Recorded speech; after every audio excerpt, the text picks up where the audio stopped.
Côte d'Ivoire a fait le choix de la France comme partenaire stratégique déjà depuis Houphouët-Boigny. Et on peut dire que ça lui réussit bien parce que la politique d'Alassane Ouattara attire des investissements. La Côte d'Ivoire la France est le premier investisseur en Côte d'Ivoire. Même les adversaires de Ouattara reconnaissent qu'il a bien, le pays se développe, qu'il modernise l'État. Et enfin bon voilà. Donc et donc c'est un allié de la France. D'ailleurs, la France a décidé que la Côte d'Ivoire était un pays stratégique. Il y a aussi des forces militaires là-bas. Mais ce que j'aimerais dire dans ce contexte, c'est que chaque fois, on a l'impression que la France compte les coups. Ben, ça y est, maintenant, ils veulent plus de la France au Burkina. Mais, ah oui, avant, c'était le Mali. Ah oui, le sentiment anti-français.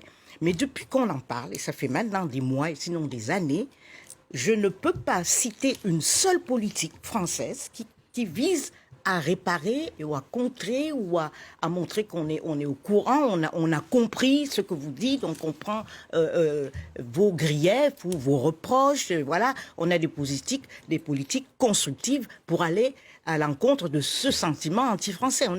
Voilà, la seule chose qu'on dit, c'est Wagner. Ils font de la propagande contre nous. Enfin, Wagner est une maladie opportuniste. C'est parce qu'il y avait déjà un terreau fertile et qu'il y a et même lorsque le président Macron parlait de Wagner en disant oui, ils font de la propagande. Bon, il dit c'est vrai que par le passé, nous n'avons pas toujours été cohérents. Mais c'est pas un détail. Mais tout est là. Vous n'avez pas été cohérent. Il y a des choses qu'on vous reproche. Mais qu'est-ce que vous faites concrètement? On voit pas.